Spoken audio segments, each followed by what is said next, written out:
5 games unbeaten under Michael Carrick. And maybe they'll be looking at the weekend as well, saying Villa drew, Chelsea drew. We've already spoken about Liverpool, the fact that they win, really. But for Manchester United, is tonight a good opportunity to really kind of try and put their hands on one of those Champions League spots? I agree. Yeah, it's a big game for them. It gives them a real opportunity to put themselves in almost the favourites position, if you like, to get one of those Champions League positions. It looks like Aston Villa may find it tough between now and the end of the season.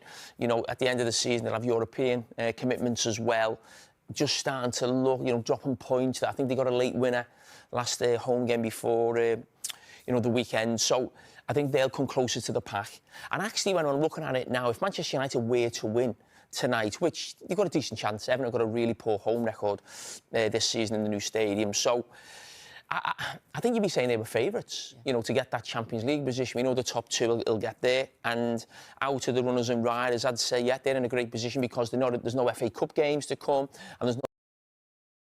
So how close is this title race going to be? We can show you our title predictor. We have got months of the season in the x-axis along the horizontal and Arsenal and Manchester City's cumulative points here in the Y. Arsenal are in the red on 61 points. City in the blue, just 5 adrift at the moment on 56. Crucially, though, they do have that game in hand. Now, the winning line is up here at the moment. Currently stands just between 81 and 82 points. That is where Arsenal and maybe Manchester City have got to get to between now and the end of the season. 7 wins from their final 10 will do it for Mikel Arteta's. To commit your long-term future and your best years to Chelsea?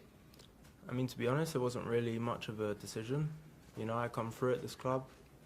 You know, I love the club. You know, I've experienced winning here, and I believe there's still lots more to come in the future. And in terms of that belief, how much confidence do you have in the direction that the club is heading in over the course of the next few years? No, I mean, I've spoken to everyone from the top of the club down, from, you know, ownership to sporting directors, and, you know, I'm fully behind, you know, the project and what we're trying to build. Liam, you can't stop smiling. Just how significant a piece of business is this for the club? Yeah, I can't stop smiling because we secured the best player in world football in his position, and he had many opportunities to leave this magnificent club. And the good thing, it's not just the size and the stature of the club that he's come through from a very, very young age, but it's his belief and confidence in what we're doing here, where we want to go. We've had many conversations about it. For him to sign a deal and put his faith in us is a massive step. Why do you feel like Reece is the best player in the world in that position? Do I have to explain that when you see him play? Huh? I don't embarrass him. He's top. No, he's top. When you meet Reece, you see him from afar and you admire him. He can play many different positions technically. He can score goals. He defends. His athleticism, tactical understanding. The thing that impresses me most about him is his humility and him as a person. And you realise why he's having and will have the career that he will go on to have as the captain of Chelsea for as long as I'm here. He'll be my leader. So for me, it's been a really, really good 2.5 months with him. I now understand a lot more why he is the player he is. And he's going to go on to have, hopefully, a really successful career here at this club.